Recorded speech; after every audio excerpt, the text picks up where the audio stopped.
Abigail, all of our lives are now dependent on you, and she has a choice. And let me say, whenever you are dealing with a fool, you have a choice. Whenever you are dealing with beastly people or people who are in a beast mode season of their life, you have a choice. And here's the first choice. You can curse it. You can join sides with the person who's on the wrong side. You can walk around and complain about what's going on. You can walk around and say, man, this is bad. This is awful. And he is and they are and all this kind of stuff. You can curse it. Number two, you can nurse it. You can sweep it up under the rug, act like it never happened. You can just nurse it, just pacify it. Just everybody stay calm, just get it out of the way. Let's say, out of sight, out of mind. As long as we don't talk about it, it's not really happened. Don't confront, don't ruffle any feathers. Just let's just forget about it and move on. You can curse it, you can nurse it, or number three, you can choose to reverse it. Because when somebody is coming against your life, you can either respond evil with evil.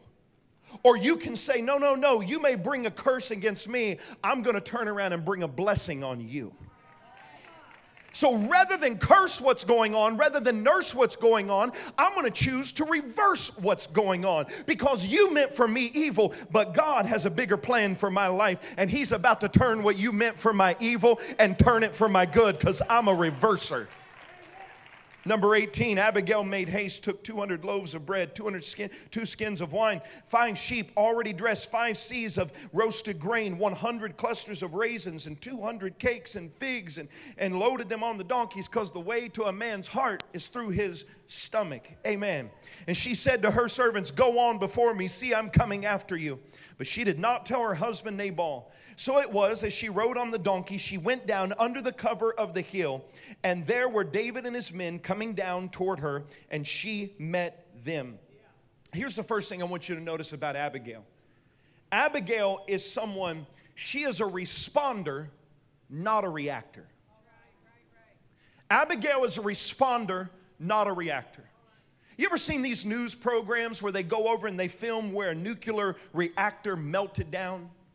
And people lost their lives and everybody's made sick, and it gets in the water and it makes everybody sick. And that land becomes uninhabitable for decades to come. Why? Because a reactor went bad. I got news for reactors. You always go bad. Whenever you live a life reacting to what somebody says to you, does to you, or happens to you, it's always going to turn out bad. So instead of being a reactor, choose today to be a responder.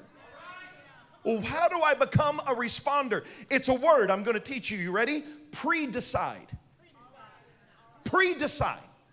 See, when I've not thought about it, and I react, it never turns out good. But if I can sit down and I can think, you know what, this might happen in my future, I'm going to go ahead and pre-decide how I'm going to respond to it. I know it's going to come, so why don't I just go ahead and make up my mind how I'm going to respond when it does come? I'm not asking you to be a fortune teller. I'm not asking you to be a prophet or a seer. What I am saying is that you can look into your future and say, are you going to be stuck in traffic probably one day this week? Yes. So why don't you go ahead, instead of reacting and cussing and losing your temper in traffic, why don't you go ahead and pre-decide what you're going to do right now when you get in traffic? That way you don't react to the traffic, you can respond to the traffic. Let me talk to teenagers in the room. You don't have to be a fortune teller to say that somebody will probably bring drugs in front of you or alcohol in front of you and say, give it a try. Now, if you've not thought through it, you'll react and probably make the wrong decision in the moment. But if you sit down now and say, no, God's got a different purpose and a plan for my life. I know the enemy's going to bring this into my life, so I'm going to pre-decide right now, when this happens, here's how I'm going to respond to it. And you can pre-decide. Let me ask you something. Tyrone, do you think you and your wife, Miss Tony, are ever going to have an argument in the future? He's scared to answer. I've never seen Tyrone shake. He's shaking right now. He's like, don't, Pastor. Pick on somebody else, please, Pastor. Yes, you're going to have a disagreement. I'm going to have a disagreement with Kim. Now, when the disagreement comes, I can react in the moment and say whatever comes to my mind, and I'm going to regret it. because I'm a reactor, and I'm going to have my meltdown, and I'm a reactor. And it never turns out good. Or I can pre-decide when the enemy tries to step in between what God has brought together in unity.